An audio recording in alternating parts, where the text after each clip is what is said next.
तो फिल्म की शुरुआत होती है साल 1975 से और हमें एक ऑर्फनेज दिखाया जाता है जहाँ पर कुछ बच्चे खेल रहे थे। इन्हीं बच्चों में हम लोरा नाम की एक बच्ची को भी देखते हैं जो आज बहुत ज्यादा खुश थी क्योंकि उसे अडॉप्ट कर लिया गया था। सीन कट होता है और कहानी में 20 साल का अरसा गुजर जाता है। अब लोरा को हम उसके अडल्ट लाइफ में देखते हैं। वो अब मैरिड है और उसका एक बेटा भी है। लोरा ने अपने हस्बैंड के साथ मिलकर उसी ऑर्फनेज को खरीद लिया है जहाँ पर वो बचपन में रहा करती थी। उसकी ख्वाहिश थी कि वो बहुत सारे बच्चों को अडॉप्ट करेगी और किसी को भी माँ बाप की कमी फील नहीं होने देगी, और इसमें उसके हस्बैंड ने उसका पूरा साथ दिया था। खैर, घर की शिफ्टिंग वगैरह करने के दौरान सिमोन जो उसका बेटा है वो बहुत ही ज्यादा उदास हो जाता है और फिर लोरा उसे और अपने हस्बैंड को लेकर सी साइड पर वॉक के लिए चली जाती है। अब वो और उसके हस्बैंड तो आपस में बातें करने लगे थे जबकि सिमोन वहाँ पर बने हुए एक केव के अंदर चला गया था। काफी देर तक वो वहीं पर रहा। लोरा और उसके हस्बैंड ने जब सिमोन को इधर उधर नहीं देखा तो वो परेशान हो गए। उन्होंने सिमोन को आवाज़ें दी तो उसने केव से बाहर आकर बताया कि अंदर में एक बच्चे के साथ खेल रहा था। वो मेरा नया दोस्त बन गया है, उसका नाम टॉमस है। लोरा उसकी बातों पर ज्यादा ध्यान नहीं देती और उसे लिए घर के लिए निकल जाती है, जबकि सिमोन रास्ते में बहुत सारे सी शेल्स रखता हुआ जाता है ताकि टॉमस उसके घर आना चाहे तो इन सी शेल्स को फॉलो करते हुए आ जाए। खैर, दिन गुजरते रहते हैं और हर गुजरते दिन के साथ सिमोन की तबीयत अजीब होती जाती है। रोज वो किसी अनदेखी चीज से बातें करने लगा था। लोरा और उसके हस्बैंड ने ये नोट तो किया था पर वो समझते थे कि जरूर वो उसके इमेजिनरी दोस्त होंगे, यानी उसने ख्याली दुनिया में किसी को सोच रखा होगा। एक दिन सिमोन लोरा को एक ड्राइंग दिखाता है जिसमें उसने 6 बच्चों को ड्रॉ किया हुआ था और उसमें से एक बच्चा मास्क पहने हुए था। सिमोन बताता है कि ये बच्चा टॉमस है और सबसे पहले यही मेरा दोस्त बना था और ये सारे भी मेरे ही दोस्त हैं और यही इसी घर में हमारे साथ रहते हैं। पर लोरा अभी भी उसकी बातों को ज्यादा ध्यान नहीं देती।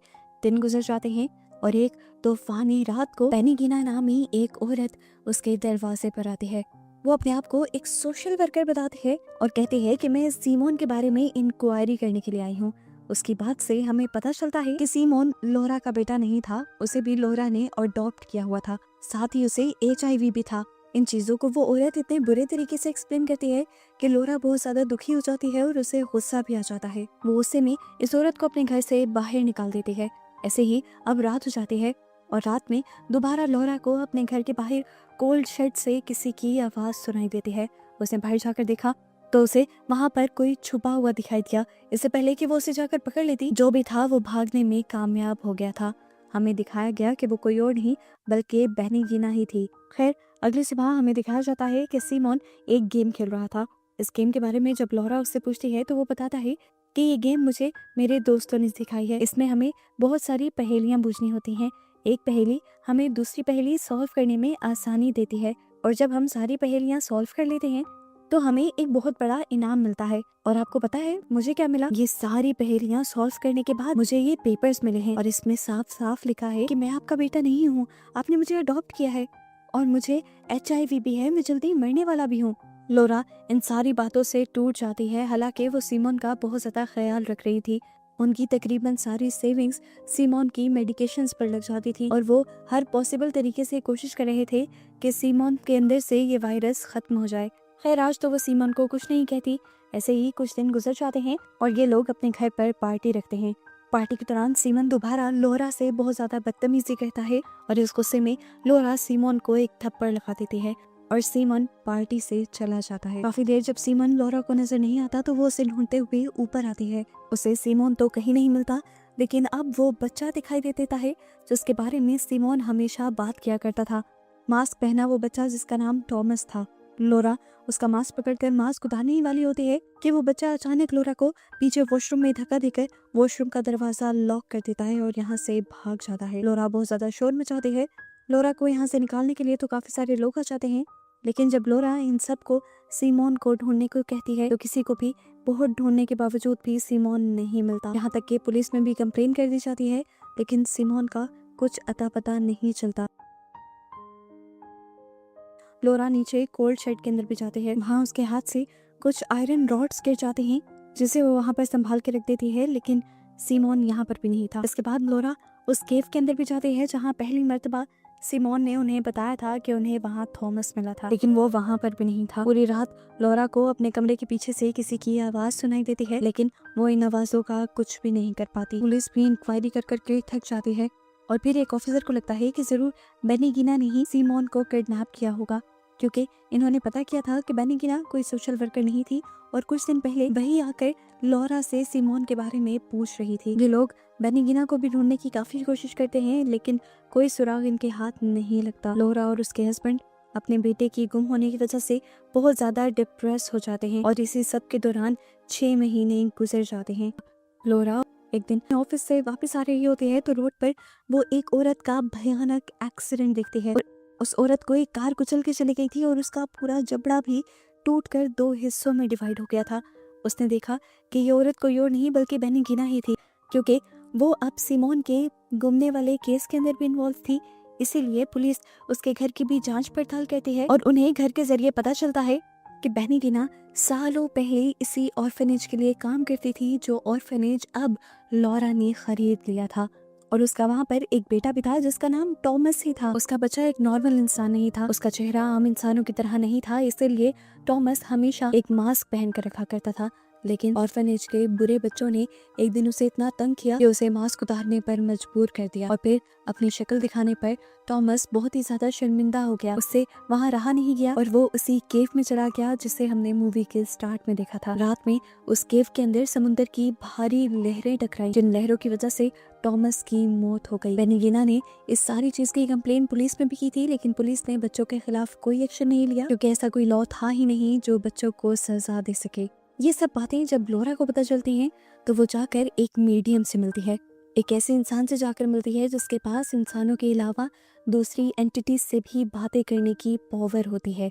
वो उसको सब कुछ बताती है इस ऑर्फनेज के बारे में, बेनिगिना और टॉमस के बारे में। और अब वो कहती है कि मैं जानना चाहती हूँ कि मेरे जाने के बाद इस ऑर्फनेज में हुआ क्या था। वो मीडियम अपनी पावर्स के जरिए इस ऑर्फनेज में बैठकर पास्ट में जाकर यहाँ पर जो जो कुछ हुआ था वो सब देख लेती है और उसे एक बहुत भयानक हकीकत ये पता चलती है कि बेनिगिना ने अपने बेटे का बदला लेने के लिए एक दिन उन सारे बच्चों को खाने में जहर देकर मार डाला था और उसके बाद उसने सारे बच्चों की डेड बॉडीज को जाकर कोल्ड शेड के अंदर छुपा दिया था। जब तक ये जगह गवर्नमेंट की प्रॉपर्टी रही तब तक बेनिगिना को कोई डर नहीं था, लेकिन जैसे ही ये प्रॉपर्टी लॉरा ने खरीदी तो बेनिगिना को अपने पकड़े जाने का डर होने लगा।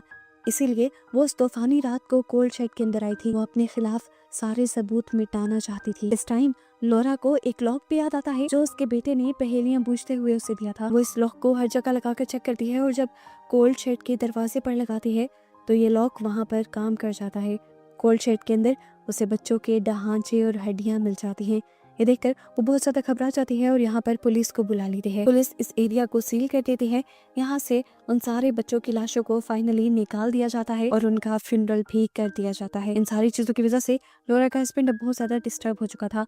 वो फौरन यहाँ से जाना चाहता था और लॉरा उससे कहती है तुम चले जाओ, मैं यही रहूंगी और पता चलाऊंगी कि आखिर मेरे बेटे के साथ हुआ क्या है, वो कहाँ गया है आखिर।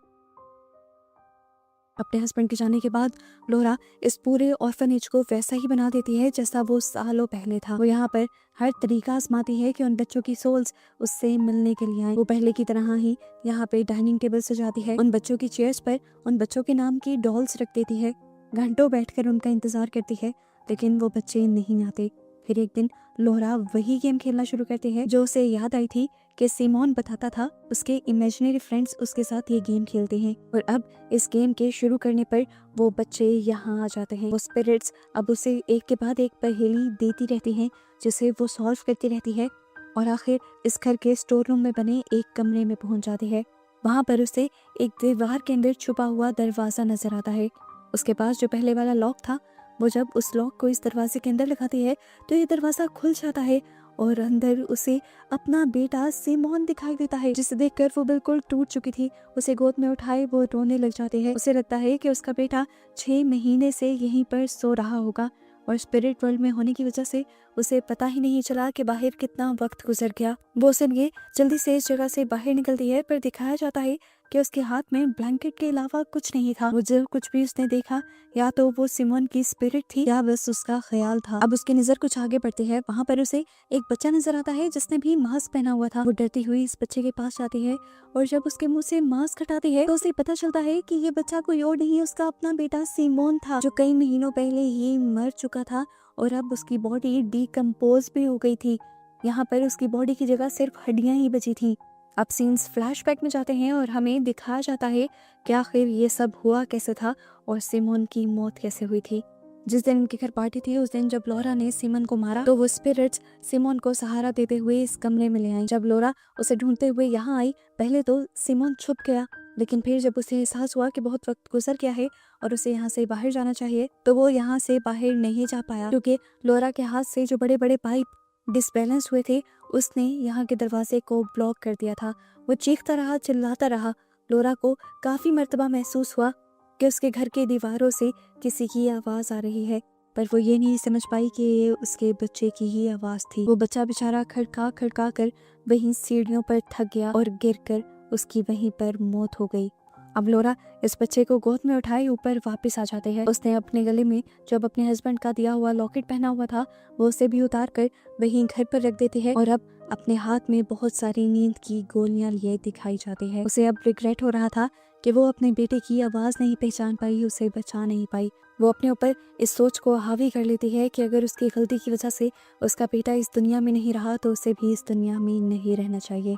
इसीलिए वो सारी पिल्स ले लेती है, जिसके बाद सीन कट हो जाता है और हम लॉरा को स्पिरिट वर्ल्ड के अंदर देखते हैं, जहाँ पर वो अपने बेटे के साथ साथ उन सभी स्पिरिट्स के साथ होती है इसी घर के अंदर। यहाँ पर लॉरा का बेटा सिमोन उसे अपने साथ साथ अपने सारे दोस्तों का भी ख्याल रखने को कहता है और लॉरा यहाँ खुशी खुशी मान भी जाती है। मूवी के पोस्ट क्रेडिट सीन में हमें लॉरा के हस्बैंड को उसका और उसके बेटे का फ्यूनरल करते हुए दिखाया जाता है, जिसके बाद वो एक मर्तबा इस घर को देखने के लिए इस घर में भी आता है। उसे यहाँ पर अपना लॉकेट भी मिल जाता है और तभी अचानक सामने से एक दरवाजा खुलता है। वो आदमी मुस्कुराने लगता है जैसे वो पहचान गया हो कि ये दरवाजा उसके लिए लॉरा ने ही खोला था, और बस ऐसे ही उसे दिखाते हुए ये मूवी यहाँ खत्म हो जाती है।